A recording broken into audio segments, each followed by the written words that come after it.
Amigas y amigos, me gustaría hablar hoy de la Virgen María con un título muy bello que le damos arrancado de la Biblia, cuando la llamamos la hija de Sión. ¿Qué quiere decir este título y qué realidades marianas entraña? Pero antes, traigamos una conversión famosa, la del Premio Nobel francés de Literatura, Paul Claudel. Durante bastantes años, nos lo cuenta él mismo, caminé por los senderos del mal, sumergido en la hermética cárcel de un materialismo asfixiante y de desesperación. Esto lo que dice él. ¿Pero qué le pasó? Caminando casi como un sonámbulo entre las nieblas de su incredulidad, un día de Navidad se le ocurre entrar en la catedral de Notre Dame de París y oye entonar el Magnificat. Escucha embelesado el canto, se concentra en sí mismo y exclama entre angustiado y profundamente conmovido: «¿Pero qué pasa? Creo. Y esto», sigue contando el gran escritor, «me lo decía con tal fuerza adhesiva de mi corazón que desde entonces nada ha podido conmover mi fe y ni tan siquiera rozar esta mi fe».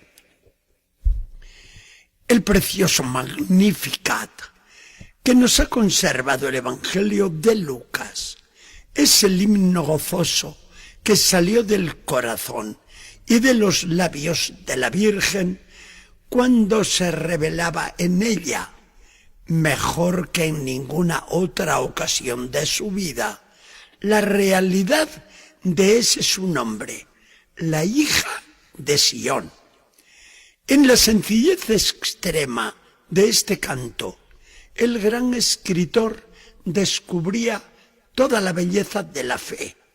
Esa fe en Dios que solamente poseen los limpios y los humildes de corazón.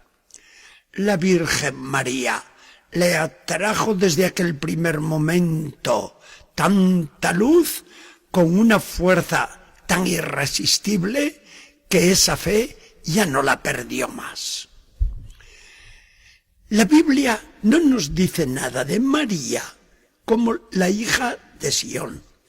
Es un título que le hemos dado nosotros, pero hemos acertado.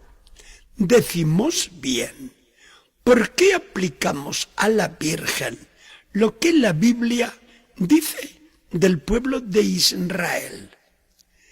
Si queremos entender la propiedad de este título como nombre de María, hemos de empezar por adivinar el sentido que le dan los profetas, los cuales hablan siempre a Israel. Dios había establecido con el pueblo un pacto mirado siempre como alianza nupcial. Dios se había enamorado de Israel. A Israel lo miraba Dios como el novio mira a la novia para desposarse con ella. Y con ella se desposó. Ezequiel lo narra con palabras idílicas hasta el extremo, cuando pone en labios de Yahvé estas palabras dirigidas al pueblo: «Tú creciste, te desarrollaste y llegaste a la edad núbil. Entonces pasé junto a ti y te vi. Era tu tiempo, el tiempo de los amores. Me comprometí con juramento e hice alianza contigo, y tú fuiste mía». Muy bien, qué preciosidad estas palabras de Ezequiel. Pero, ¿qué hizo Israel?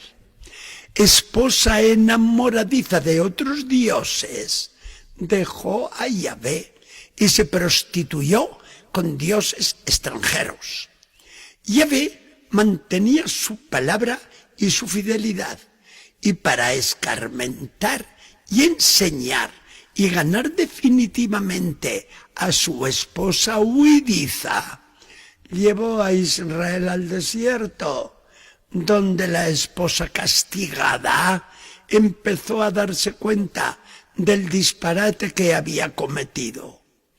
Los profetas enviados por Dios le mantuvieron la esperanza, recordándole que Yahvé es un Dios fiel, el cual no rompe la alianza, sino que quiere a la esposa de nuevo, pero entera para sí. Y es aquí donde hablan los profetas como Zacarías. Exulta sin freno, hija de Sión, grita de alegría, hija de Jerusalén. O Sofonías, que le proclama, lanza gritos de gozo, hija de Sión, lanza clamores, Israel. Yahvé, Rey de Israel, está en medio de ti. Así, Israel, después del destierro, se volvió a su Dios.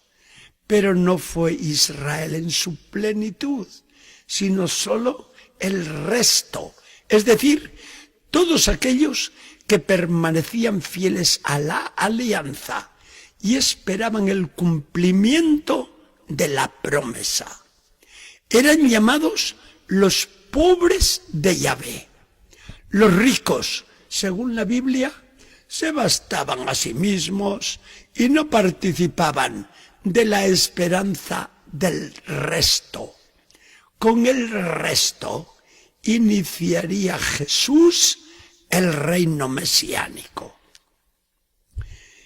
Hasta aquí una explicación bíblica que era necesaria. Entonces, ¿cuál es el papel de María como hija de Sión? En ella adivinamos la mujer misteriosa que en los profetas personifica a Israel. Es la virgen más pura, la esposa más fiel, la judía madre del Mesías, la morada y templo por antonomasia de Dios, a quien llevó en su seno. María era la pobre esclava del Señor, como se declaró ella misma. Y María fue la primera en acoger la palabra y hacer que en el mundo fuera una realidad el Dios con nosotros. Cuando llamamos a María hija de Sión, la Virgen se nos presenta llena de encantos, pobre, humilde, pura, llena de gracia, de amor y de ternura. Ella nos enseña a acoger la palabra y a guardarla en el corazón.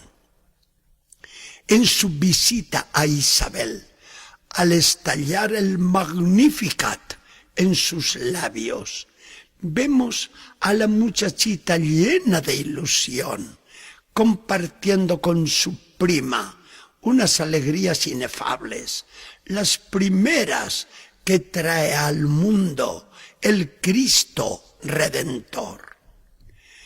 En la cueva de Belén traspasa todo lo que el poeta más fantasioso podría imaginar. En medio de tanta pobreza y humildad, el gozo de María y de José no han tenido igual. Y como remate, aquella vida de Nazaret, pobre, sencilla, de trabajo, de amor familiar, colmada de gozos incontenibles por aquel Jesús, niño y muchacho encantador.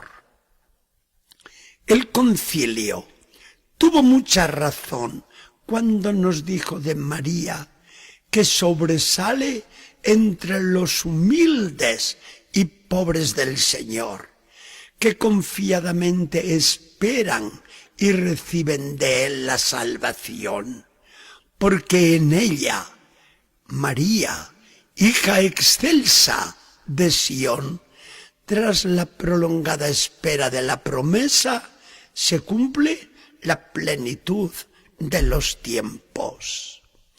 María, encantadora hija de Sión, ¿cómo no te vamos a querer nosotros? Si somos pobres, si somos humildes, si nuestra vida discurre a la sombra de las alas de Dios como la tuya, ¿qué nos falta para tener la misma felicidad que tú? Si estamos siempre a la espera de la salvación, ¿cómo no vamos a exultar de alegría? De tus labios escuchamos las mismas palabras que pronunciará un día tu Hijo Jesús. No teman, pequeñito rebaño, porque Dios se ha complacido en darles el reino. Queridos todos, por María, Dios nos guarde siempre. Gracias por su atención.